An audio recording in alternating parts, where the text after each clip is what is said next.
tous, il est 11 heures. On est le 25 juin 2026, il fait, 31 degrés à Biot, donc ça va, peut-être plus chaud pour certains. J'espère que vous hydratez bien et que vous avez un ventilateur ou de la clim. Hem, vous êtes assez nombreux là, on voit qu'on est déjà plus d'une cinquantaine à se connecter, top. Le webinaire est enregistré, donc vous aurez le replay du webinaire après le webinaire bien sûr, avec aussi la présentation au format PDF. Si vous avez des questions, vous pouvez les poser dans l'onglet questions. On essaiera d'y répondre à la fin. Si jamais on n'a pas le temps, on prendra du temps pour vous répondre avec Yacine. On vous contactera. Je vous glisserai également un lien pour prendre rendez-vous avec, Yacine directement, si vous voulez discuter avec lui pendant 30 minutes de vos projets. Plus, hein, ça dépendra du besoin. Si vous nous entendez pas très bien, si vous nous voyez pas bien, pareil, vous pouvez l'écrire dans l'onglet questions. Comme ça, on essaie de réajuster le son ou la vidéo. N'hésitez pas en tout cas, hein, à nous solliciter. Et on va débuter et on va poser 4 questions de sondage. L'idée, en fait, c'est de vous interroger et de partager les réponses avec vous pour voir un petit peu comment vous vous situez par rapport à vos pairs, sur ces thématiques-là. Il y aura beaucoup d'informations, donc on va essayer de pas s'endormir parce qu'on est là jusqu'à avec vous jusqu'à midi. L'agenda, il est assez dense. On va faire un petit état des lieux rapidement des agents IA en entreprise parce que c'est vrai que ça a quand même bien bougé en 2026. Il y a quand même un gros sujet sur l'adoption et l'usage et notamment la sécurité. Donc il y a pas mal de nouvelles failles, il y a pas mal de nouveaux risques liés à ces agents, donc Yacine va bien le développer. On va avoir une petite démo aussi, dans le portail Microsoft. On va vous proposer quelques bonnes pratiques à mettre en place dès maintenant, et surtout ce qu'on peut vous proposer aussi en termes d'accompagnement, ce qu'on a déjà fait et ce qu'on peut aller travailler avec vous et on fera un échange questions-réponses. J'ai la chance, d'avoir Yacine avec moi, donc qui est Cyber Security Manager chez nous, Bechley France, qui c'est je vous mettrai le lien si vous voulez prendre rendez-vous, comme ça vous pourrez discuter directement avec lui. Vous le savez, les agents explosent, hein, 300 d'adoption, donc que ce soit des agents Microsoft ou autres, hein.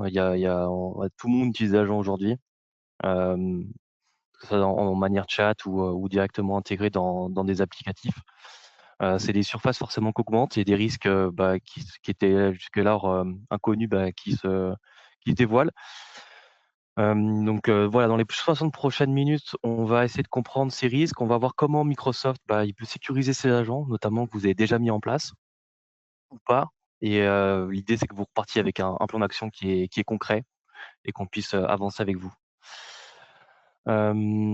On a pas mal de domaines d'expertise, on n'est pas juste sur de la cybersécurité, donc on a un gros bloc sécurité, on peut vous accompagner, sur l'infrastructure et cloud également, sur la partie Modern Workplace, donc là, c'est plus pour l'usage et l'adoption, et bien sûr sur la partie SAM, Software Asset Management, FinOps et pilotage des contrats Microsoft, CCM notamment.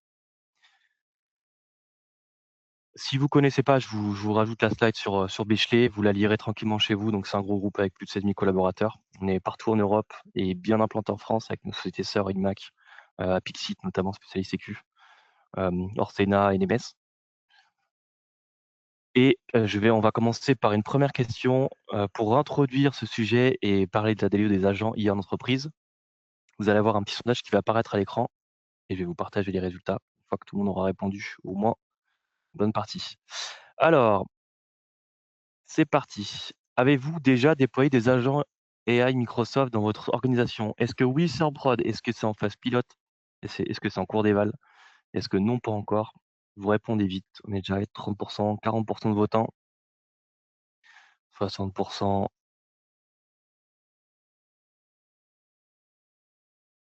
Allez, 70. Je laisse quelques secondes et je partage avec vous les résultats. Ouais, c'est assez disparate. Allez, je clôture et je partage les résultats avec vous. 80 de votants, 20-80. Alors, 23 en prod, c'est bien. 19 en phase de pilote, 29 en cours d'évaluation et 29 pas encore. OK, intéressant.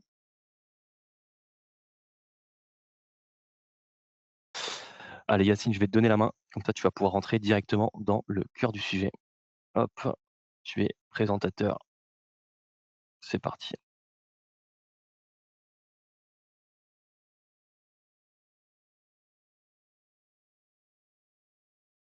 Bonjour à toutes et à tous. Merci beaucoup Alexis pour ton introduction. Enchanté, Yacine Reed, Cybersecurity Manager Bechley France. Avec notre équipe, nous accompagnons nos clients, nos prospects sur les différentes phases de mise en production, de mise en place sur les sujets de sécurité. Et en effet, aujourd'hui, il y a un sujet qui nous, on va dire, qui nous concerne tous, c'est la partie agentique. Est-ce que vous arrivez bien à voir mon écran? Pour ma part, oui. Ok. Et donc, Je vois des pouces levés, euh, donc c'est bon. nickel, merci beaucoup. Donc, après la question que qu'Alexis vous a posée, que vous avez déjà déployée, on a vu que les chiffres étaient assez disparates. Certains ont déjà déployé des agents IA à Microsoft, d'autres pas encore, d'autres en phase pilote. Et justement, c'est là où on va voir avec on va dire les garde-fous, les bonnes pratiques qu'il faut mettre en place d'ores et déjà. Parce que à savoir déjà une chose, c'est que actuellement le paysage, on va dire, du marché IA et agentique ne cesse de se déployer, ne cesse d'augmenter. Il y a quelques années, on parlait d'IA générative. Sans citer, on avait Copilot, ChatGPT et Gemini et j'en passe. Là, maintenant, on parle vraiment d'une ère dite agentique. Avant, on parlait d'une IA dite réactive. Ça veut dire, je pose un prompt, j'ai une information, alors que maintenant, c'est une IA dite autonome. Pourquoi autonome?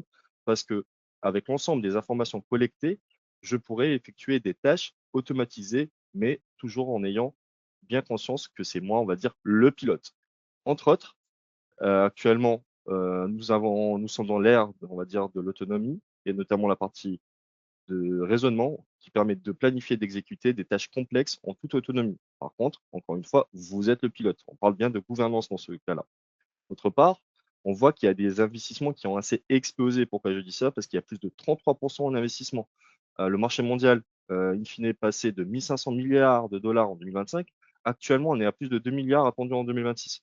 Ça veut dire les entreprises investissent beaucoup plus sur la partie agentique pour augmenter la productivité, pour déployer des outils et d'autres cas d'usage qui sont assez spécifiques à chaque domaine d'activité.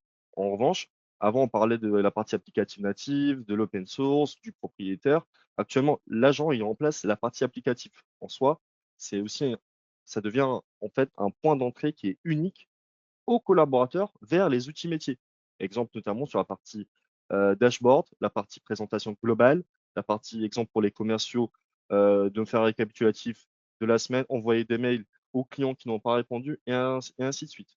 En soi, les apps classiques deviennent des briques connectées sous les agents. Vous voyez, là, on parle vraiment d'un paysage global et ce paysage global, notamment, crée, on va dire, des configurations qui sont assez nécessaires. Mais avant toute chose, on va parler du même langage. Ça veut dire, on parle agent, on parle IA génératif. On prend l'exemple de la partie LLM, Large Language Model. C'est quoi? Pour faire simple, c'est un modèle qui va générer du texte, du code ou des réponses à partir d'un contexte. C'est-à-dire, effectivement, par exemple, une mise à jour de PowerShell, version 7 en version 7.4.6. Je peux l'avoir directement via l'IA générative. Je gagne du temps à la place de chercher, façon de parler. D'autre part, il y a la partie génération du prompt. C'est quoi? C'est une instruction qui est envoyée au modèle. Ça va réfléchir, ça va mouliner, si je puis dire, et ça peut contenir des données métiers et des contextes utilisateurs. Là, on parle vraiment bien de la sécurité du tenant.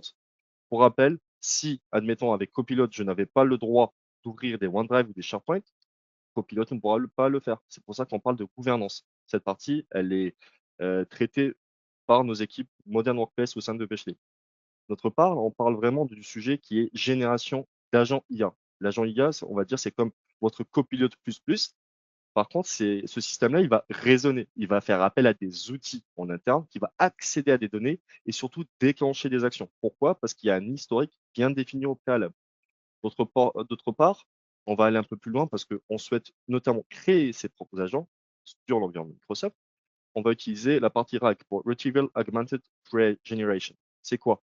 On va enrichir des données avec des documents. Exemple, une FAQ propre dans un service, exemple de comptabilité ou autre, avec des bases de données connaissances ou données d'entreprise. Exemple simple, quelle est la politique de télétravail ou quelle est la politique d'RTT que je peux prendre en tant que salarié. Tout ça, je peux le créer en interne. Ça devient comme un chat, comme un agent qui va m'envoyer une réponse directement. Pourquoi? Parce que je lui ai fourni de données spécifiques.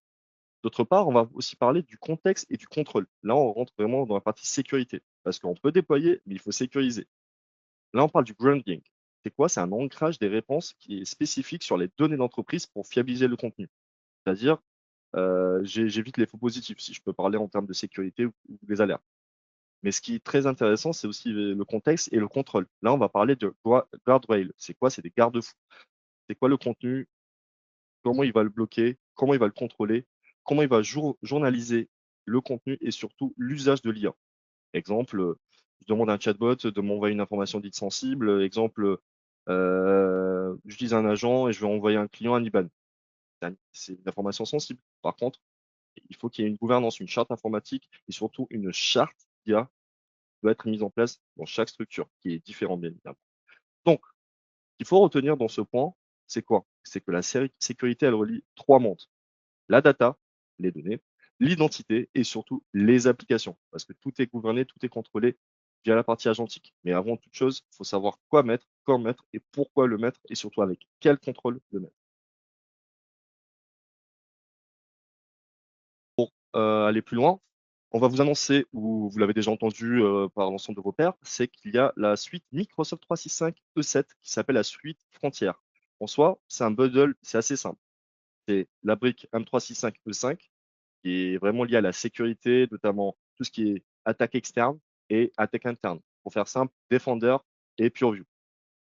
Plus en 3 suites, qui est la suite de l'identité sur la partie gestion workflow et sécurité des agents aussi. Pourquoi? Parce que ça va améliorer la productivité, la sécurité dans une entreprise, on va dire, moderne. D'autre part, dans la E7, il y a aussi la partie M365 Copilot. C'est l'IA dans le flux de travail. Copilot dans Outlook, Excel, PowerPoint et j'en passe. Mais ce qui est aussi intéressant, c'est que à partir du 1er mai 2026, c'est qu'il y a le Microsoft Agent 365. En soi, il permet de faire quoi? D'observer, de gouverner, de sécuriser les agents à grande échelle. À titre d'information, mesdames et messieurs, un agent est considéré comme une identité. On voit entre ID ou ex-Azure Active Directory, on crée un utilisateur, ben là, c'est la même chose, on va créer un agent. On arrive à voir le comportement de l'agent, s'il est à risque ou pas. Et cette licence M365 Agent 365 est disponible depuis le 1er mai et est globalement la M365 E7. D'autre part, on va voir ensemble quels sont les nouveaux risques qui sont liés aux agents IA Microsoft. Déjà, on doit agir maintenant. Pourquoi je vous dis ça? Parce que l'IA est déjà dans les entreprises. Que vous ayez du ChatGPT, du Claude, du Gemini, du Copilot ou autre, les risques ils ne cessent de se déplacer vers les données, les identités et les agents. C'est-à-dire qu'il faut les gouverner. Là, en l'occurrence, on a 1,3 milliard d'agents IA qui sont projetés d'ici 2028. Il y a 78% des dirigeants qui sont préoccupés par la cybersécurité. Pourquoi je vous dis ça? Parce que 1,3 milliard d'agents, c'est déjà que le parc d'agents devient un nouvel actif IT à gouverner. Là, si on parle, on évoque le sujet SAM pour du Software Asset Management, c'est un actif. Un agent, c'est un actif, c'est un besoin. On doit le contrôler, on doit savoir s'il est conforme. Là, si on parle sur la deuxième brique, le deuxième tableau, c'est 70% des dirigeants qui sont préoccupés par la cybersécurité, ce qui est tout à fait normal et c'est la première base. La sécurité qui reste toujours un frein majeur au passage à l'échelle. La plupart de nos questions qu'on a de nos clients, c'est est-ce que c'est sécurisé? Comment je peux contrôler? Est-ce que l'agent va aller fouiller dans tel ou tel OneDrive, SharePoint ou autre information? C'est des questions qui reviennent assez souvent. Et surtout, 73% des clients disent que la confidentialité et la sécurité, c'est un premier risque à l'IA. Pourquoi? Parce que les données sensibles, ils deviennent le point de départ de la conversation.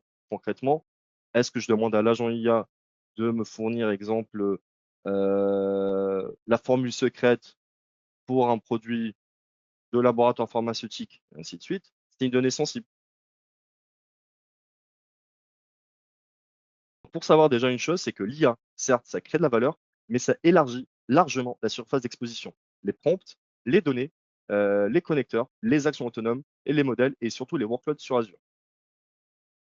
Comme là, on peut constater la source. Pour aller deep dive, on va parler de la surface d'attaque IA. Il y a 6 risques à rendre visibles avant de parler produit. Premièrement, la partie prompt injection. C'est quoi? C'est un contournement des agents ou des garde-fous.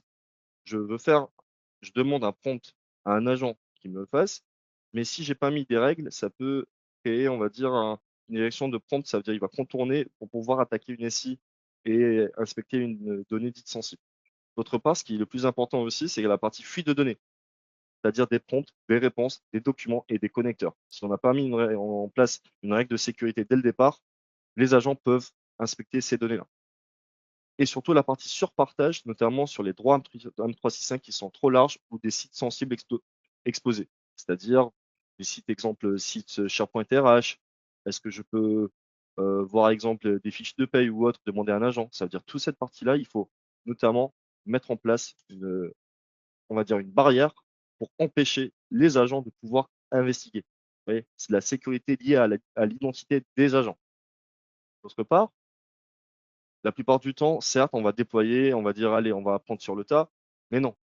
Il y a une règle qui dit qu'il y a deux écoles. Soit je mets en place des garde-fous dès le départ pour homogénéiser ma sécurité, mon déploiement des agents, ou deuxième étape, je teste, je vois, et ensuite je mets des règles de sécurité. Le mauvais usage d'outils, ça n'a pas assez de contrôle suffisant. Ça veut dire savoir qui a créé les agents, pourquoi ils les ont créés. C'est une règle de gouvernance qu'il faut mettre en place en interne. La partie chaîne, modèle et le code. C'est un modèle, il y a des dépendances, il y a des images et surtout des librairies IA. Si je parle, exemple, OpenAI, là on sait très bien que Claude, la partie Mythos, a été bloqué par le gouvernement américain. Mais toutes ces informations-là, c'est savoir où vont les données. Savoir si c'est légitime d'utiliser tel ou tel modèle. Est-ce que tel modèle est bien conforme à la souveraineté des données? Nous allons voir aussi la partie intéressante. Avant, on parlait de Shadow IT, des applications qui sont pas homologuées par l'IT pour pouvoir les utiliser. Là, on parle plutôt sur la sécurité, on parle de Shadow AI. Concrètement, des IA qui sont pas autorisées au sein de Maintenante. On prend l'exemple de DeepSeek, ChatGPT, etc. Si vous êtes dans un environnement copilote. Mais tout ça veut dire que si j'arrive pas à les gouverner, si j'arrive pas à les voir sur mon tenant, c'est du Shadow AI. On parle aussi de Shadow AI agentic. Ça veut dire, est-ce que j'ai le droit d'utiliser tel ou tel agent au sein de mon tenant? Exemple, OpenCloud, qui d'ailleurs hier, il y avait une émission que le gouvernement chinois actuellement est en train de pousser l'ensemble des startups, des moyens à utiliser du OpenCloud tous les jours au quotidien. Là, actuellement, c'est vraiment, on va dire, un paysage qui est assez fragmenté parce que ça devient vraiment un sujet national de l'usage de l'IA et des agents. Dans la partie conformité, on parle bien d'un sujet d'audit, de rétention, d'e-discovery et des preuves et responsabilités parce que tous ces agents évoquent un sujet de conformité qui sont émises par la réglementation de l'Union européenne, notamment la partie compliance avec AI Act, qu'on peut voir avec les bonnes règles à mettre en place pour sécuriser ces agents. D'autre part, il faut avoir un angle qui est assez global parce qu'il ne faut pas freiner les métiers, mais il faut rendre l'usage de l'IA notamment mesurable, gouvernable et surtout défendable. On parle de sécurité, c'est-à-dire côté gouvernance et côté sécurité. Actuellement, on a vraiment un blueprint qui est recommandé par Microsoft. On va parler du code au runtime. Là, on va voir vraiment plusieurs blocs, notamment la partie construction. Quand on parle de Foundry, Azure AI Foundry, c'est quoi? C'est de l'Azure. Derrière, qu'est-ce que j'ai envie de faire? J'ai envie de créer des chatbots, des prompts qui vont notamment évaluer, il va filtrer les prompts, il va définir des garde-fous. C'est-à-dire, exemple comme vu précédemment, est-ce que je vais autoriser cet agent à pouvoir inspecter des données pour l'équipe RH?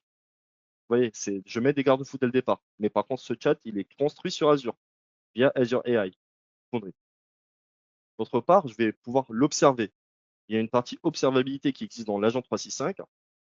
C'est notamment sur la partie registre. C'est quoi un registre? On va dire c'est juste un bloc où on voit l'ensemble des agents qui sont créés par les métiers, à quoi ils correspondent et à quel usage. Ils doivent être conformes. On peut les cartographier, c'est-à-dire voir où sont les agents. Il peut y avoir X milliers d'agents, si je puis dire. Et surtout, il faut que j'active des politiques de sécurité pour limiter cette partie-là. D'autre part, pour piloter la sécurité, parce qu'on a une partie gouvernance, mais une partie sécurité, qui est présente dans Agent 365, plus Centra, plus Purview. Pour rappel, un agent, c'est devenu une identité. C'est pour ça qu'on le retrouve sur Entra. Et Purview, notamment la plateforme de Microsoft qui permet notamment de d'effectuer des actions de sécurité sur les données, notamment sur la partie risque interne, mais sur la partie conformité et la partie rétention. Donc là, on voit bien que la sécurité, elle se pilote à travers des identités des agents, un cycle de vie, notamment de l'agent, et surtout des accès liés à la conformité. D'autre part, il y a une partie protection. C'est pour ça que la partie agentique, elle est vraiment imbriquée et c'est du, je puis dire, ce que l'ensemble des clients demandaient depuis plusieurs années. Là, on l'a côté Microsoft parce que c'est du all-in-one. Pas besoin de multiplier les plateformes alors qu'on a une seule plateforme où on peut gouverner l'ensemble des parties. Alors que la partie sécurité des agents, on la retrouve sur Purview, Defender, Entra et Copilot for Security. Par exemple, là, la partie protection, notamment sur Purview, sur la partie DLP, qui veut dire Data Loss Prevention, prévention contre la fuite de données. Exemple, données sensibles. Exemple, fusion-acquisition, et j'en passe. La partie sensibilité sur la partie posture, c'est-à-dire est-ce que mes données sont bien sécurisées en interne? Est-ce que j'ai mis des labels de confidentialité? Est-ce que j'ai mis des règles de rétention? Et ainsi de suite. Et surtout, la partie réponse. Quand on parle de réponse, c'est-à-dire c'est une partie de remédiation. On a l'ensemble des informations, mais par contre, là, à titre d'information, messieurs, dames, pour l'ensemble des utilisateurs qui sont en M365E5, vous avez des SCU, c'est-à-dire Secure Compute Unit. Ça veut dire maintenant, vous avez le droit d'utiliser Copilot for Security, exemple, pour donner un exemple clair de vos alertes, de tâches de remédiation. Copilot for Security ne va pas remédier à votre place, il va vous lister une liste de recommandations spécifiques à la problématique pour pouvoir y remédier. Notamment, c'est souvent utilisé par les SecOps, par les RSSI, par les DSI et surtout la partie DPO, notamment pour la partie conformité. Donc voilà le blueprint, notamment sur la partie agent 365 et surtout sur la partie agentique 365. Donc là, concrètement, on va penser que les agents, quand ils passent du pilote à la production, l'enjeu, il n'est pas uniquement de les sécuriser. Parce que là, tout à l'heure, à la première question, les réponses étaient disparates. En effet, quand on parle de production, on va passer sur l'étape de sécurisation. Mais il faut industrialiser cette visibilité pour que vous soyez, vous, maître de votre tenante. Vous l'êtes déjà, mais là, encore plus, parce que vous pouvez gouverner et voir ce qui se passe réellement. Parce que derrière, vous allez pouvoir contrôler, sécuriser et surtout fournir une réponse claire avec une roadmap bien définie. Donc, je C'est vous pose parti. une... Deuxième Voilà. question. On va voir si vous êtes encore avec nous. Est-ce que vous avez une politique de sécurité spécifique aux agents AI dans votre entreprise? Ça va être totalement corrélé avec les réponses d'avant, si c'est en prod, si c'est déjà lancé ou pas. Est-ce que oui, elle est formalisée? Est-ce qu'elle est en cours de construction? Est-ce que non, vous utilisez les règles IT générales? Est-ce que vous n'avez pas de politique? Et là, ça devient un peu plus grave, entre guillemets. Je pense que Yacine va faire des gros yeux. Mais ça, c'est ta casquette Cyber Security Manager, j'ai envie de dire. Ouais, Allez, je laisse quelques secondes. Vous votez vite. Vous êtes encore là, c'est bien, c'est positif. Allez, 60% de votants. Je laisse encore quelques secondes. Et n'hésitez pas à continuer à poser vos questions dans l'onglet questions. Sur celles où je peux répondre directement, je réponds, notamment sur la partie licensing. Après, sur les autres, je les transfère à Yacine quand c'est plus technique. Allez, je termine et je partage les résultats. Alors, 13% oui formalisé, 31% en cours de construction, ok. 32% non, on utilise les règles générales IT, là il y a un petit truc à faire. Et 23% pas de politique. d'accord. Merci pour vos retours. En effet, c'est comme, on va dire, il y a 2 ans, 3 ans, là, on parlait de l'IA générative. Maintenant, on parle de l'IA agentique. C'est pareil. Il y a des normes, il y a une partie de conformité, une partie de gouvernance, une partie de sécurité à mettre en place. C'est pareil, on va dire, ça évolue. Du coup, il y a de plus en plus de normes à mettre en place. Mais ces normes, c'est bien pour sécuriser, pour éviter toute fuite d'informations sensibles ou autre. Pour vous donner un exemple, déjà, la partie Microsoft Agent 365, c'est quoi? C'est un plan de contrôle parce qu'il y a une partie d'observabilité, parce qu'on va surveiller et gérer en temps réel les agents. Pour donner un exemple, là, actuellement, les utilisateurs, ils emploient des agents SaaS, d'accord? Les développeurs, pareil, pour pouvoir tuer on va dire des recommandations, des développements de sites web. Tout ça, c'est lié avec du MCP et des API. Concrètement, je pourrais les voir, tout ce qui gravite autour des agences maintenantes. Et ça, c'est la partie première possibilité, c'est l'observabilité au sein de Microsoft Agent 365. D'autre part, la plupart du temps, les clients disent où on a des informations, c'est est-ce qu'on a des visibilités sur tous les agents actifs, y compris hors écosystème Microsoft? Concrètement, du cloud, l'OpenClaw et j'en passe. D'autre part, on peut voir ce que font les agents concrètement, à quelles ressources ils accèdent, où est-ce qu'ils s'exécutent et à quelle fréquence, c'est-à-dire combien de fois l'utilisateur fait appel à un agent pour avoir une information. Et surtout, l'idée qui se pose, c'est pour les clients, comment on suit les agents sans propriétaire, concrètement, parce qu'on peut créer des agents, mais c'est à aucun owner, ça veut dire aucun utilisateur, c'est un agent, on va dire, sur toute l'entreprise. Et là, par contre, s'il n'y a pas de gouvernance, ça crée vraiment un risque de sécurité. Parce que concrètement, 29% des employés utilisent des agents IA non approuvés pour travailler. Encore une fois, non approuvé, c'est-à-dire que ça passe entre les mailles du filet côté IT. Exemple, j'utilise un agent Cloud Code, etc., etc., etc. D'autre part, la partie observabilité, c'est quoi? C'est une vue unifiée des agents, comme on peut le voir, à travers des partenaires, des plateformes tierces. Pourquoi je vous dis ça? Parce que c'est un écosystème qui est connecté côté Microsoft. Pourquoi? Parce que vous avez la partie cowork, la partie Java, administrateur. On voit tous les agents qui sont vraiment notifiés, c'est Agent Registry, les agents qui sont en risque, les agents qui sont sans propriétaire et surtout des agents qui ne sont pas managés. Là, cette partie-là, ces trois briques-là, ils peuvent créer un risque parce qu'on ne sait pas à qui ils appartiennent. Observabilité, comme on peut voir, à l'époque, on voyait sur la chaîne de sécurité côté CTI tous les CVE associés à une alerte ou à un incident. Là, concrètement, on peut voir la même chose, mais c'est un panorama, on va dire un paysage global des agents. Quels sont les agents que j'ai sur mon tenant? Par qui ils sont utilisés? Est-ce qu'ils communiquent avec d'autres agents pour effectuer d'autres tâches? Et ainsi de suite. Parce que concrètement, ça va nous simplifier la vie, on va dire, côté observabilité et surtout en termes de sécurité. Et là, c'est déjà présent au sein de Agent 365. Cette fonctionnalité est déjà disponible. D'autre part, on parle de la partie gouvernance. Gouvernance et aussi la partie sécurité, parce qu'on va définir des garde-fous.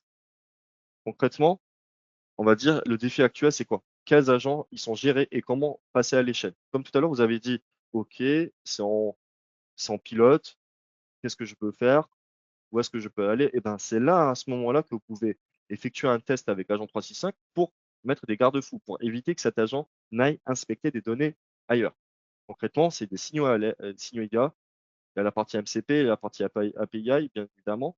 Derrière, ça va créer de nouveaux défis, notamment sur la partie audit. Est-ce que c'est conforme? Est-ce que cette information sensible est habilitée à être communiquée par cet agent créé par cet utilisateur? Vous voyez, c'est un cheminement assez différent parce que c'est pas juste de la sécurité. OK, je clique, je bloque ou je mets un élément à risque. Non, il faut comprendre vraiment la genèse de la création de cet agent. C'est une sorte d'orchestration produit et features parce qu'un agent, c'est une identité. Faut dire que les interactions, ils vont risquer qu'ils vont être non détectées. D'autre part, ça va donner un manque de visibilité sur les actions des agents. Et surtout, la partie audit, parce qu'on n'aura pas assez d'éléments pour pouvoir conserver ces logs, notamment pour effectuer des actions de conformité, compliance au sein de Microsoft Purview. On repart sur des questions qui arrivent souvent, qui sont vraiment connues par l'écosystème, c'est est-ce qu'on peut appliquer des politiques cohérentes à tous les agents, quel que soit leur mode de création ou d'exécution? Est-ce qu'on peut concilier liberté des développeurs et supervision centralisée? Vous et nous, en tant qu'administrateur global, on peut effectuer des règles, on peut voir qu'est-ce qui se passe, mais il faut qu'on ait les inputs métiers pour ne pas, notamment, les bloquer. D'autre part, est-ce qu'on peut identifier et retirer des agents à faible valeur? Oui, mais il faut avoir une règle de gouvernance au préalable et où son propriétaire avant qu'il ne crée un risque ou un coût, parce que c'est de la consommation aussi. En soi, 21% des entreprises ils déclarent avoir un modèle mature de gouvernance des agents autonomes. Mais on va dire que c'est assez disparate, ça dépend des régions, ça dépend des entreprises, ça dépend des effectifs. Après, ça correspond un peu aux réponses au sondage qu'on a eues avant, hein, 21%, Exactement. hein. Franchement, c'est à peu près ça, hein, 21%, vous êtes déjà mûrs, vous êtes déjà dessus, vous avez déjà des règles en place, vous êtes Exactement. déjà mis en production et le reste, c'est en cours. Là, la partie gouvernance, comme on peut le voir, il y a une partie de sécurité dans la gouvernance parce que gouvernance, c'est assez simple. Je souhaite mettre en place un agent, d'accord. Mais par contre, est-ce que cet agent aura le droit de pouvoir se connecter à un tel emplacement? Est-ce qu'il aura la possibilité de pouvoir utiliser une règle de conformité ou de sécurité des données, ainsi de suite? Tous ces éléments-là, quand on va parler de agent 365, chaque agent, je peux lui créer, on va dire, un template. Policy, une stratégie, un template prédéfini pour éviter qu'il ne surexpose des données spécifiques à mon environnement, à mes données, à mon entreprise. D'autre part, là, on voit également que la partie identité, c'est que je vois qu'il y a un groupe, exemple ici, un groupe Teams, où il y a vraiment un comportement qui est non éthique côté agentique.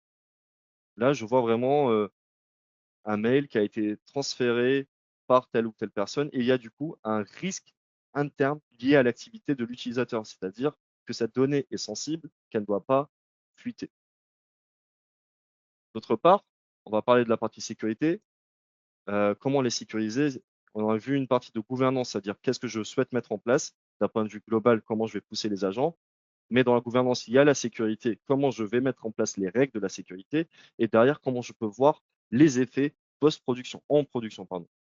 Comment je vais les protéger? Concrètement, les agents, ils élargissent, on va dire, le paysage des menaces, hein, et agent 365, qu'est-ce qu'il fait? Il vous protège. Là, on parle des usages, notamment la fuite de données, on le revoit plusieurs fois. Les usages non conformes, est-ce qu'il y a une règle qui a été mise en place? Il y a une partie de prompt et des réponses. La menace des agents, on va dire un agent qui va se créer un autre agent pour pouvoir essayer de contourner. C'est possible. Ce n'est pas que malheureusement euh, ce qu'on constate actuellement. Il y a plusieurs tutoriels pour créer des agents qui peuvent effectuer des attaques, mais bon, je ne vais pas parler d'eux. Mais par contre, je vais parler de comment on va les sécuriser. Derrière, on va parler des fuites de données et surtout un usage non conforme. Concrètement, tout ça, c'est de la prolifération des agents. Des agents en SaaS, des agents cloud et surtout des agents locaux. Parce que ce n'est pas uniquement du cloud, agent 365. Ça permet également de détecter les agents qui sont on-prem, en local, via des connecteurs. C'est-à-dire, il faut créer l'agent, il faut le remonter sur Entra App Registration avec son ID et du coup, on va le retrouver dans le portail Defender.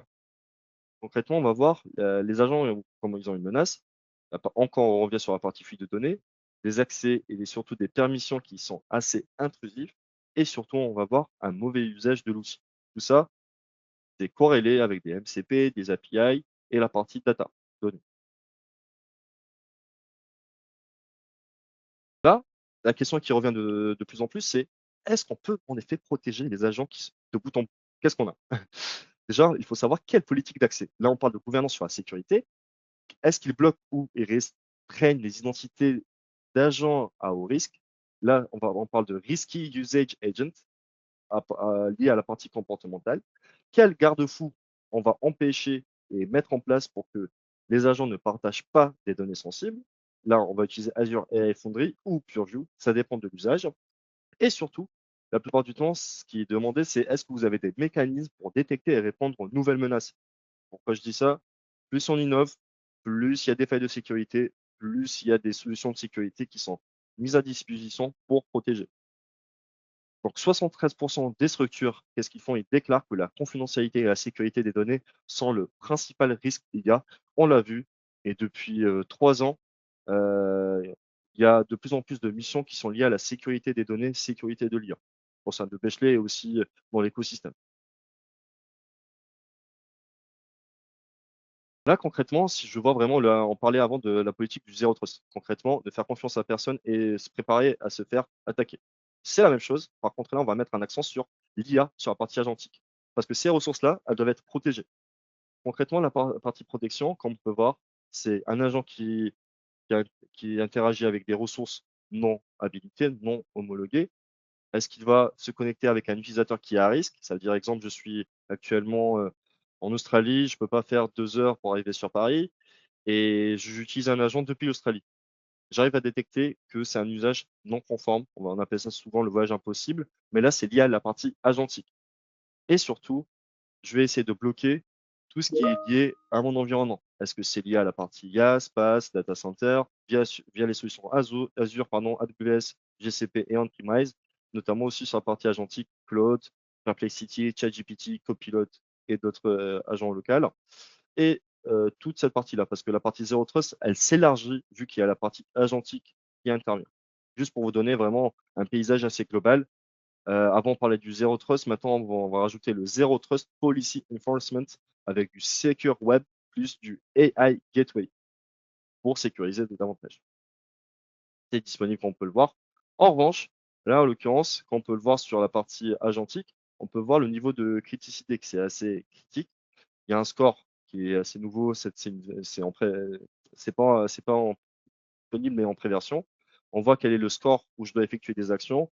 On voit qu'un incident a été émis, qu'il faut avoir une action immédiate de remédiation avec toutes les incidences.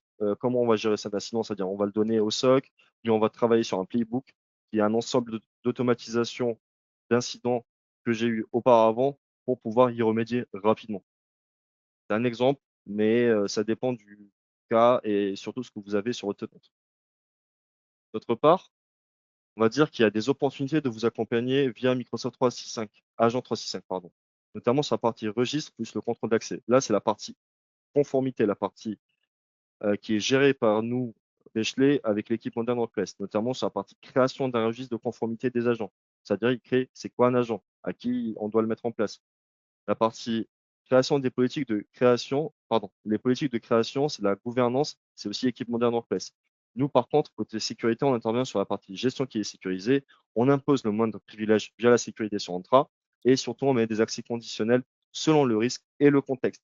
Parce que avant, pour les clients qui sont en OE3, Office 365 E3 ou M365 E3, il y a l'accès conditionnel. Alors que dans la suite E5, qui fait partie de la suite E7, vous avez la partie accès conditionnel pour les utilisateurs à risque. D'autre part, on intervient également sur la partie sécurité des données plus conformité. Notamment, on va analyser les risques d'exposition à l'IA. On va gérer des interactions agents-données. Pourquoi est-ce que ces agents-là, comme on l'a dit, ils sont habilités à voir cette typologie de données et surtout définir des contrôles de contenu, la partie guardrail sur Azure Foundry, et on va détecter des interactions non conformes avec Communication Compliance, une solution qui est présente dans Microsoft Purview. Derrière, on va parler de la protection contre les menaces, comme on a vu que c'est assez global. C'est comme l'XDR, en fait, il y a toutes les sources. Agent 365, pareil, on le voit sur la partie sécurité sur l'ensemble des sources, tant liées à l'identité que les données. Là, on va parler de la protection contre les menaces, parce qu'on va évaluer la posture et les chemins d'attaque, par quel biais cet agent-là pénètre nos systèmes. On va essayer de corriger et configurer les expositions. Surtout, on va détecter, investiguer et répondre vite. On va dire avec Copilot for Sécurité, parce qu'il va nous donner une liste de remédiation facile à mettre en place, mais bien évidemment, il y a aussi des risques de conformité à mettre en place, à surveiller. Et surtout la partie Defense Runtime avec des prompts contre, pardon, le prompt injection. Donc là, messieurs, dames, je vais passer la main sur la démonstration, comment on va sécuriser les agents IA. Et avant toute chose, pardon, Allez, peut-être yes, troisième question? troisième question en avant, oui. Allez, comme ça, comme ça, tu pourras l'utiliser pour En ta démo. démo. Alors, hop, c'est parti. Quel est votre risque perçu le plus préoccupant avec les agents IA? Est-ce que c'est la fuite de données sensibles? Est-ce que c'est plutôt la conformité? Est-ce que c'est plutôt la prise de contrôle par un agent malveillant? Est-ce que c'est plutôt le manque de visibilité sur les actions des agents? Pareil, vous votez vite. Vous êtes encore là, c'est bien. Il est 11h38. D'ailleurs, il faudra qu'on accélère un petit peu après, derrière, parce Mhm. que je vois que ça passe vite. 38, 39, 40%. Allez, on va attendre un petit peu, quelques secondes. C'est un sujet assez vaste, large, très intéressant, très nouveau, très précis, je puis dire, et qu'il faut C'est sécuriser. ça. Ouais, ça commence toujours comme ça. Ouais. Allez, je laisse encore une seconde. Allez, je clôture. Mhm. Alors, 52% fuite de données sensibles, 27% manque de visibilité, 19% sur la prise de contrôle et 2% seulement sur la conformité, NIS 2, etc. D'accord. Allez, c'est Ok. parti. Je laisse la main sur la Cinq- démo. 52% des données sensibles. Et ben justement, ça c'est Purview qui va pouvoir le bloquer et le sécuriser. Donc, est-ce que vous voyez bien mon écran? Ok.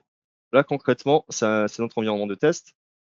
Euh, Là concrètement, on va voir la première partie, la partie gouvernance. On parle d'agent 365, on voit l'overview. Concrètement, c'est de savoir qu'est-ce que j'ai comme agent. Là, j'ai une licence ME7. Ou bien je peux utiliser, j'ai du ME5 plus agent 365 ou du ME7 directement. Concrètement, si vous n'avez pas agent 365, Microsoft agent 365, vous n'allez pas voir les agents qui sont à risque et d'autres fonctionnalités qui sont floutées. Pourquoi? Parce que vous n'avez pas la licence. Là, en l'occurrence, vu que j'ai un overview global des agents, je peux voir quels sont les agents que j'ai déjà mis en place chez nous au sein de Bechley, dans notre environnement de test, bien évidemment. C'est pour ça qu'il n'y aura pas assez d'éléments. On peut voir l'usage des agents, les agents qui tournent actuellement et surtout les agents qui sont à risque. Là, on peut voir les utilisateurs, l'usage, est-ce que c'est bien fait, par quelle plateforme j'utilise, du Copilot Studio, de l'agent builder sur 365. Est-ce que c'est du Microsoft Foundry? Est-ce que c'est sur du SharePoint? D'accord. Là, si je vais voir, explorer les agents, on va voir d'un point de vue global, j'ai vraiment toute la liste et surtout la partie observabilité qui est la map. Comme on l'a vu précédemment, j'ai une vue granulaire de tous les agents qui sont sur mon tenante. Est-ce que c'est des agents Microsoft? Je peux voir aussi les autres agents parce que dès qu'ils sont, on va dire, onboardés via Entra Registration, je peux avoir une visibilité globale de tout ce qui se passe sur mon tenante. Là, si je clique dessus sur la partie Microsoft, je vois du cowork, je vois de l'analyste, je vois du frontline agent qui est en preview, bien évidemment, du workforce et d'autres typologies d'agents. Ça, c'est vraiment la partie observabilité, mais également, je peux voir la partie Shadow AI qui est vraiment liée sur la partie sécurité. Là, vous allez voir, bah, on en parlait précédemment sur la partie OpenClaw. OpenClaw, vu que je peux l'installer en local sur mon device, sur mon ordinateur, et surtout si j'ai Defender for Endpoint, je peux directement retrouver l'ensemble de ces agents qui sont installés sur mon device. C'est pas du cloud, c'est uniquement sur le device et je vois tous les agents qui sont installés, qui tournent sur mon poste. Concrètement, je peux créer des règles de sécurité. Soit je passe sur Defender, soit je crée une règle de sécurité sur Intune. C'est faisable.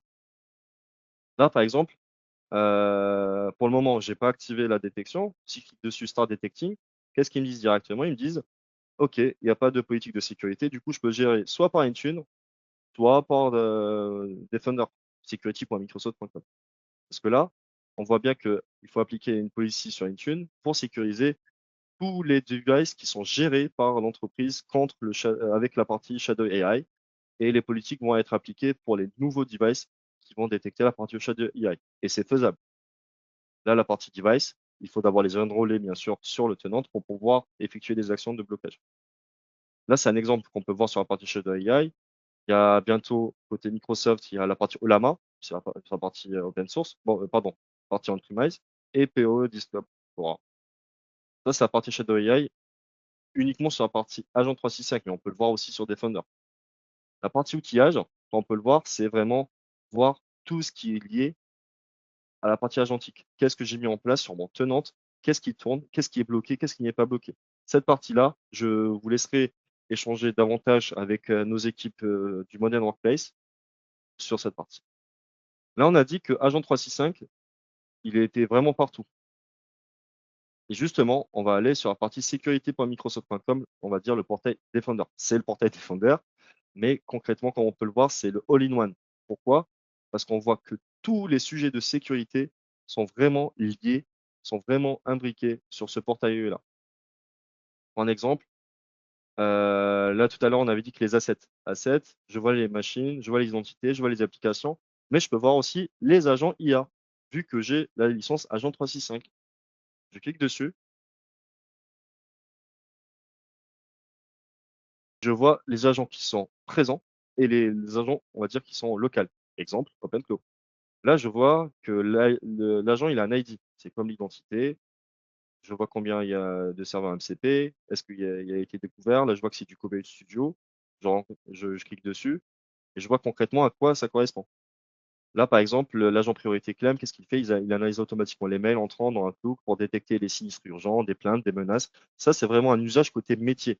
Pourquoi? Parce que je l'ai créé, mais ça peut aussi créer un risque de sécurité. Si, par exemple, dans cet agent, je bloque pas pour que cet agent ne communique pas automatiquement au client en lui donnant un IBAN ou une information sensible d'un autre client,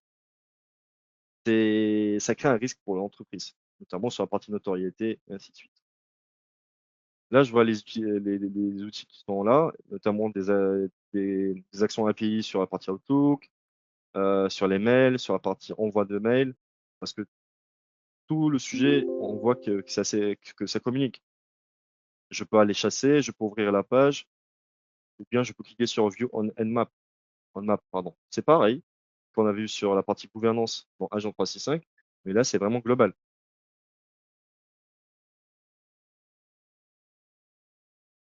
Parce qu'il y a une partie d'exposition et gestion du risque. On peut le voir, c'est assez fin, parce que je peux voir vraiment, admettons, tout l'exemple de la kill chain, si je vais dans réponse à investigation. Et là, c'est vraiment la partie on va dire, observabilité de l'agent 365. À quoi ça sert? Pourquoi est-ce qu'il est sécurisé? Est-ce qu'il n'est pas sécurisé? Et je vois l'utilisateur, un de nos collègues, qui est Maxime, on voit qu'il utilise un assistant copilote et à quelles ressources ça peut accéder. Du coup, c'est grâce à ça que je peux voir, dire à l'utilisateur, OK, mais on va dire, Maxime, est-ce que tu as bien mis en place les règles de conformité au sein de la structure? Est-ce que tu as bien appliqué la charte informatique? Et ainsi de suite. Tout ça, on arrive à le voir notamment sur la partie sécurité. Là, c'est vraiment un point de vue global. Si je reviens sur la partie AI agent, je vais sur la partie local agent parce que j'ai du Defender pour endpoint. Là, on dit que j'ai pas, il y a aucun agent IA qui est détecté sur la partie locale. Pourquoi? Parce que Defender n'a pas détecté. Pour le détecter, qu'est-ce que je dois faire? Je dois onboarder la machine via une suite ou via un script local sur Defender for Endpoint P2. Il va remonter et du coup, je peux voir quels utilisateurs ils ont des agents locaux sur leur device. Pour aller un peu plus loin, on peut aller même sur la partie, on va dire, comment l'activer? Je vais vous montrer tout simplement, façon de parler. C'est sur Security for AI que vous voyez dans security.microsoft.com. La fonctionnalité en preview et là, je veux avoir toute la partie observabilité, comment les agents se conduisent. Est-ce que je peux voir qu'il y a des configurations qui ne sont pas bien mises en point? Est-ce qu'il y a des activités suspectes? Et surtout, quelles sont les menaces pour avoir une meilleure visibilité? Et la partie Defender qui va monitorer cet agent, le comportement et surtout bloquer, on va dire, le risque et l'action, on va dire, contraignante de cet agent. Vous voyez, c'est pour ça que, encore une fois, avec Microsoft, ça devient de plus en plus simple, si je puis dire, sur la partie gouvernance et sécurité des agents. On l'a, on l'utilise, mais on peut le protéger. Et c'est pour ça qu'on peut également, notamment, vous accompagner, bien évidemment. Sur la partie Defender, on peut voir les différentes interactions, mais je souhaiterais également vous montrer, on l'a évoqué tout à l'heure, on parle d'Entra. Entra, on a quoi ici? On a la partie on va l'overview, mais ici, il y a une partie qui est liée aux agents. Là, j'ai le tenant, j'ai les groupes, j'ai la partie agentique, qui est juste. Concrètement, je peux voir quelles sont les identités qui ont été créées dans ma tenante. Je peux voir quels sont les utilisateurs, quel est le projet, quelles sont les identités, quelle politique de sécurité je peux leur mettre en place derrière. Tous ces agents-là, je peux les voir et je peux les appliquer. Par exemple, là, je clique au hasard sur cet agent, je vois à quoi il correspond et surtout, est-ce que j'ai mis en place une politique de sécurité sur cet agent? Est-ce que j'ai activé le MFA? Est-ce que je l'ai enrôlé? Et ainsi de suite. C'est pour ça que la partie agent 365, vu que c'est une identité, l'accès conditionnel, qui est une fonctionnalité phare de Microsoft, peut être vraiment appliqué, utilisé et surtout détecter les comportements anormaux de connexion de la partie agentique. On revient vraiment sur la partie 52% de tout à l'heure sur les données sensibles. Justement, on va voir la partie Microsoft Purview. On va dans la partie solution. On va parler sur DSPM pour Data Security Posture Management. Et là, notamment, je peux voir les prompts et usages de copilote, mais pas que. Je peux voir ChatGPT, Claude, etc. Je peux tout faire, tout voir, à condition d'avoir les bons rôles. C'est pour ça on peut vous accompagner dessus. Donc, j'ai pris 24 ou 25. Non, je vais aller un peu plus loin. Hop. Je vais aller dans AI Activities. Les filtres, je ne l'ai pas créé. Je prends par défaut dans un laps de temps mensuel. On va voir qu'est-ce qui s'est passé. OK. Il y a eu plusieurs interactions qu'il y a. OK.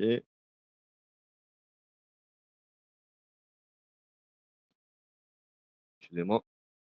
Ça prend du temps. C'est pas grave, ça charge, toujours pareil. Il nous reste 10 minutes, après on essaiera d'accélérer peut-être sur la D'accord. fin, je pense. Parce qu'il te reste encore les bonnes pratiques après derrière. Bien sûr, bien sûr. Ouais, tu as tout à fait raison, Alexis.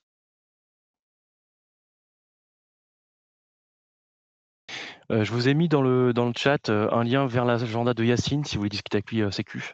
Je vous ai aussi mis l'agenda de Dilani, notre spécialiste à Assassin Microsoft. Donc c'est pareil, si vous avez des questions sur le pricing, j'en ai vu pas mal, des questions de pricing. Ça va dépendre de pas mal de choses, des modes d'achat, etc. Donc n'hésitez pas à la contacter. Et également avec un lien avec l'équipe Modern Workplace, donc Maxime, ce sera peut-être pas lui votre interlocuteur, mais c'est son agenda, parce qu'ils sont plusieurs dans l'équipe. Si vous avez des questions sur la gouvernance des données, sur l'adoption, sur le déploiement des agents notamment, voilà, il pourra vous rediriger. OK. Donc, en parlant de Maxime, je vois qu'il s'est connecté aujourd'hui à 9h36. Il a utilisé Microsoft Copilot Chat et je vais voir qu'est-ce qu'il a mis comme prompt. Là, Alors, il est en consulting, ouais. peut-être avec un client déjà. Ah bah voilà. Je l'entends à côté. Ah bah voilà. Fais-moi un résumé de la réunion pour mon CRM avec le titre, la date, et ainsi de suite. Vous voyez, Voilà, c'est qu'on c'est du peut voir concret. vraiment les prompts. Exactement. Toute cette partie-là, on peut vraiment l'activer via DSPM. Mais par contre, on peut créer des règles pour bloquer l'usage, on va dire, des prompts, bien évidemment, mais aussi la partie agentique. C'est à travers ce portail qu'on peut voir, par exemple, là, je vois Copilot Expérience. Je retrouve la partie agent. Voilà, Microsoft Agent. Je vois que c'est du PowerPoint. On va voir le prompt. Créer une présentation sur. OK. Votre demande est incomplète. On peut voir le prompt et la réponse de l'agent. Par contre, encore une fois, il faut une règle de gouvernance et surtout l'informer au sein du tenante, au sein des différentes structures que vous avez la possibilité de bloquer les informations dites sensibles au sein du tenante. C'est un sujet de sécurité qu'il faut notamment aviser et échanger au sein de la DSI et des responsables métiers pour chaque département. D'autre part, pour aller plus loin sur la partie agentique, là, on peut le voir si j'ai un tenant de test. Et sur la sécurité des données, c'est assez plus large. Il y a aussi une question d'étiquette, de label, qu'on va voir dans quelques instants. Et là, pour aller sur la partie non, excusez-moi, sur la partie agentique, on voit aussi des agents qui sont mis en place avec Azure Foundry qu'on peut bloquer sur cette partie-là. Je pense, voilà, sur vraiment une vue globale du portail M365, vraiment sur la partie agent 365, on voit que la partie agentique est vraiment partout. La partie IA générative, la partie IA agentique est partout. Microsoft a la solution pour pouvoir bloquer, protéger, gouverner, sensibiliser, mais surtout éviter la fuite de vos données via les différentes solutions. Je repars sur l'autre question, notamment sur les bonnes pratiques qu'il faut mettre en Il nous place reste dès 7 maintenant. minutes. Donc, on l'a vu à l'instant même sur la partie PureView, parce qu'on va sécuriser les données avant l'échelle, c'est-à-dire l'échelle de déploiement. Les données sensibles, SharePoint, OneDrive, Teams et surtout des fichiers. Qui a accès à quoi? Les interactions IA, du prompt, des réponses, des agents, des applications tierces, du OpenClaw et j'en passe. Ça va créer des risques et notamment des risques sur la conformité. On a les solutions pour pouvoir le bloquer, côté Microsoft, côté DLP, côté label, côté audit et surtout la partie e-discovery. C'est de la sécurité où on va voir l'ensemble de vos usages pour pouvoir activer des remédiations spécifiques. D'autre part, on va voir quels sont les insights et surtout la partie analytics. Il faut savoir dans les bonnes pratiques pour comprendre qui utilise l'IA et et avec quelles données, c'est-à-dire à quelles données ils ont accès. D'autre part, on va mettre, il y a des politiques, c'est un véritable quick win côté Microsoft parce qu'on va pouvoir activer des policies qui va nous permettre de prévenir contre la perte de données et des prompts et des réponses, comme on l'a vu précédemment. Et surtout, ça va nous permettre d'évaluer des risques, notamment la partie identification, remédiation et monitoring sur le surpartage. Quel agent a accès à quoi et à qui le partage, pour faire simple. D'autre part, ça va donner un contrôle de conformité, notamment l'IA Act, et sûrement d'autres règles qui vont arriver par la suite, notamment sur la partie gestion, conservation, audit, investigation et surtout obligation légale sur la communication. Exemple, si vous traitez avec des données de santé ou des données sensibles à travers vos clients et j'en passe. La partie Foundry plus Defender, on va protéger du build au runtime. On va dire ces deux conversations complémentaires, partie garde-fou comportemental sur la conception, l'agent que je vais créer et surtout détecter les menaces qui sont en production.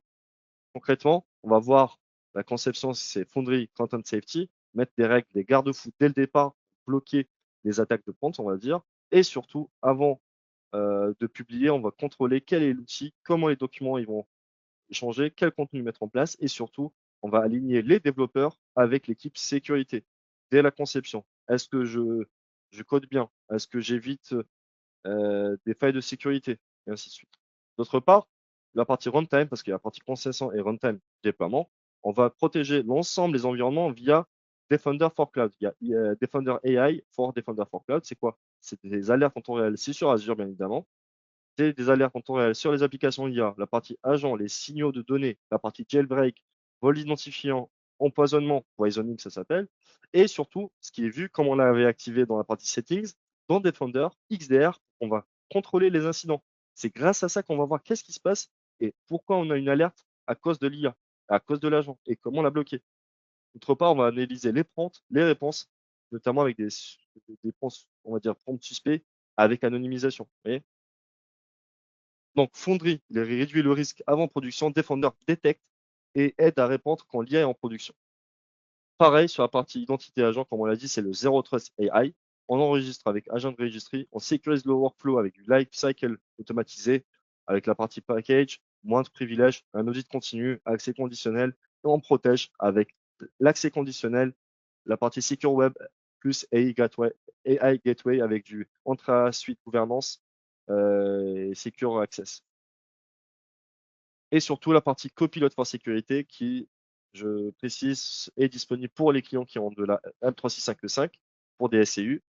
C'est une nouvelle couche d'orchestration et d'assistance non définie comme un remplacement de contrôle. Concrètement, ça va vous aider à trouver les incidents, à pouvoir remédier rapidement parce que ça va investiguer, ça va répondre, ça va pouvoir communiquer et surtout, c'est intégré sur l'ensemble de votre environnement Microsoft. Sur la partie Defender XDR, la partie Sentinel, qui est le CIEM, le SOAR de Microsoft, la partie Entra, identité, Intune, la gestion du device, et Purview, la sécurité des données et conformité. Donc, si l'IA augmente la surface d'attaque, les équipes sécurité, pareil, ils ont besoin d'une IA pour corréler les signaux et surtout répondre plus vite.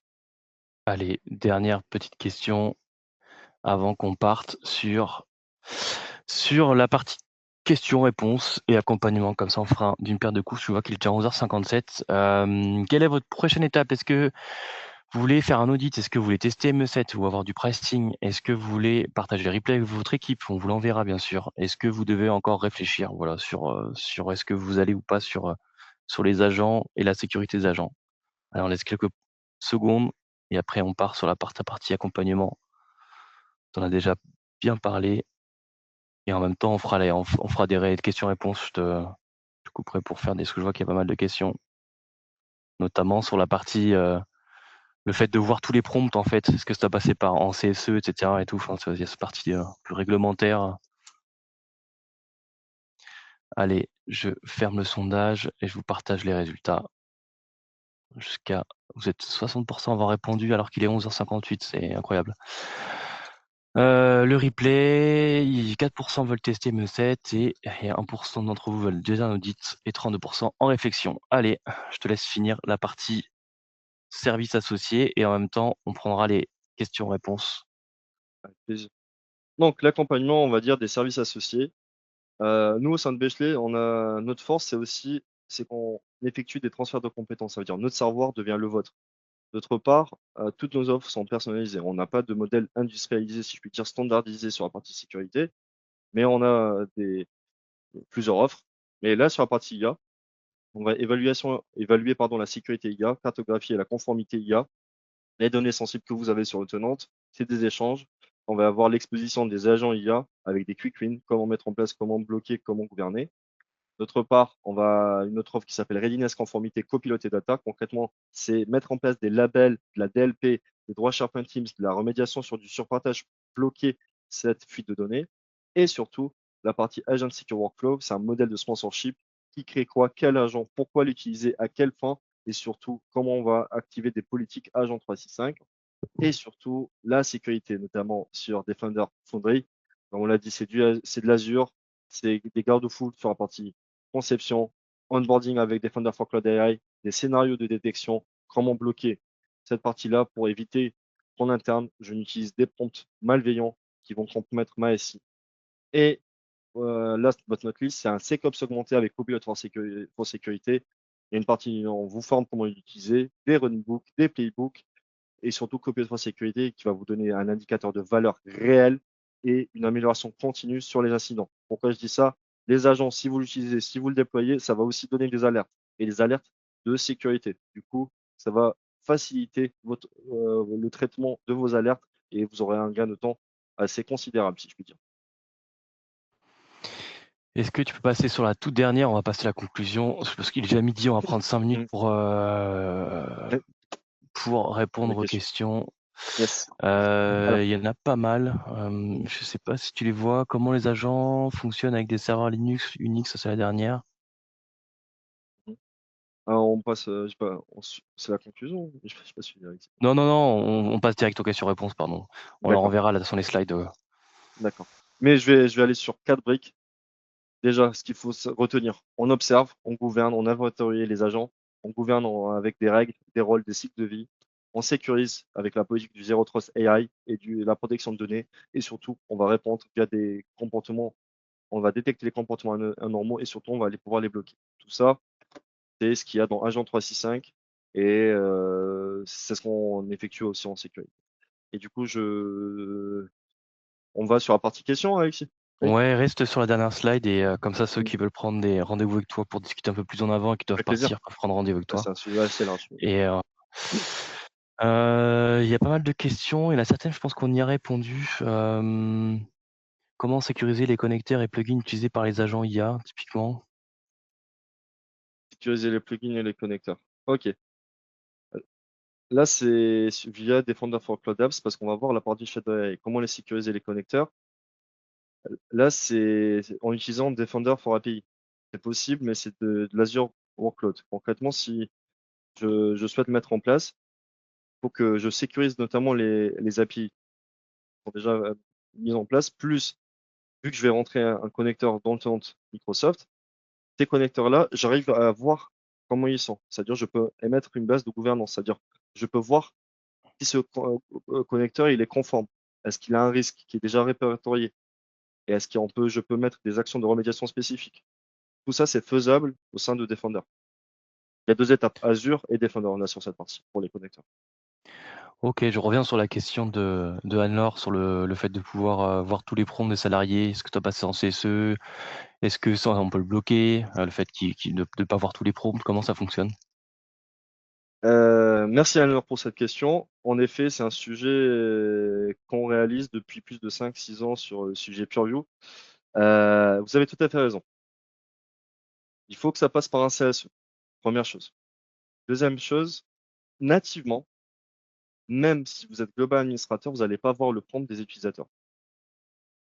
Comment ça se passe? C'est qu'il faut avoir une règle de gouvernance spécifique. C'est des rôles spécifiques sur Microsoft pour voir les prompts. Il faut mettre en place. En revanche, si ce n'est pas voté en interne par l'entreprise, vous n'aurez pas le droit de pouvoir consulter les prompts des collègues, des utilisateurs.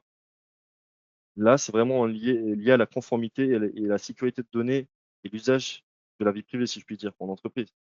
Mais vous avez tout à fait raison, il faut que ça soit mentionné, notamment sur la partie avec le CSE d'entreprise. Mais si initialement, dans la charte informatique, c'est mentionné qu'il ne faut pas utiliser les données sensibles qui sont catégorisées ou sont juste mentionnées d'un point de vue global, l'IT aura le droit de pouvoir bloquer ces actions, c'est-à-dire avec les prompts sensibles. Ouais. OK. Mais pour vous dire, excusez-moi, c'est un sujet qui arrive de plus en plus souvent, parce que la plupart du temps, nos clients, le marché ne sait pas que sur Purview, on peut effectuer des actions de blocage via les prompts. Vous voyez? Parce que certes, l'IA, elle peut être contrôlée, elle peut être sécurisée, mais c'est un sujet qui est sensible et il doit être informé, notamment côté DPO, côté DSI, côté RSSI. Allez, je prends une dernière question, parce que là, je vois qu'il est déjà 12h04, on dépasse. Par où commencer pour déployer des agents IA Microsoft de façon sécurisée? Par où C'est un peu ce que commencer? tu disais juste avant, je Donc, crois, c'était ta slide de service, il me semble, enfin d'accompagnement. déjà, il faut cartographier quel agent je souhaite mettre. Derrière, en fait, c'est l'audit de sécurité IA. C'est ce qu'on réalise comme mission.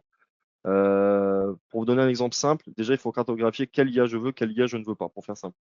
Derrière, si je souhaite les mettre en place, c'est de la gouvernance, c'est-à-dire c'est l'équipe d'entreprise qui doit intervenir sur la partie quel agent je dois créer, quel agent, quel métier. D'accord. Dès cette étape-là réalisée, côté sécurité, on intervient pour mettre les bons garde-fous, c'est-à-dire les guardrails. C'est-à-dire ensemble, on va voir qu'est-ce que vous souhaitez bloquer, notamment sur cet agent et la partie partage côté utilisateur. Donc, c'est un travail commun avec vous, et nous, côté Bechley, côté Modern Workplace et côté cybersécurité. OK, il est 12h05, on a un petit peu dépassé, on reviendra vers ceux à qui on n'a pas répondu. Merci à tous, le replay vous sera envoyé avec le PDF bien sûr. On vous enverra les liens vers les différents agendas de Yacine, de Dylani, de l'équipe Modern Workplace. Donc n'hésitez pas à prendre rendez-vous, hein, ça n'engage à rien, vous pouvez juste discuter avec eux ou même, discuter par mail, il y a pas de souci. On Franchement, avec espère grand que ça vous plaisir. a plu et Mmh. tous les replays sont sur notre chaîne YouTube, Bechley France. Et on est en train de préparer les webinaires sur, H2. Donc n'hésitez pas s'il vous plaît à nous faire un retour dans la petite enquête l'enquête qui va popper quand vous allez, quitter le webinaire, à nous dire les sujets que vous souhaiteriez qu'on aborde et de quelle manière. Peut-être que là, il y avait pas assez de démos, peut-être qu'il y en avait trop, peut-être qu'il y a des sujets que vous aimeriez bien approfondir. Donc, s'il vous plaît, écrivez-nous, «Je voudrais approfondir ça, j'ai besoin de ça» et Mmh. comme ça nous aidera pour la prochaine fois. Exactement. Merci beaucoup, hydratez-vous et puis, je vous souhaite un très bonne fin de semaine et merci beaucoup Yacine. Avec grand plaisir, Alexis. Merci à toutes et à tous pour votre présence. Je suis disponible pour échanger, pour avoir plus de démos selon votre contexte. Je sais que c'est limité dans le temps, mais n'hésitez pas. Comment vous dire, côté IT et innovation, on a l'été pour monter en compétences et surtout pour sécuriser l'avenir. C'est N'hésitez pas. exactement ça. Merci Yacine, bonne Avec grand journée, plaisir. bon Bonne journée. appétit.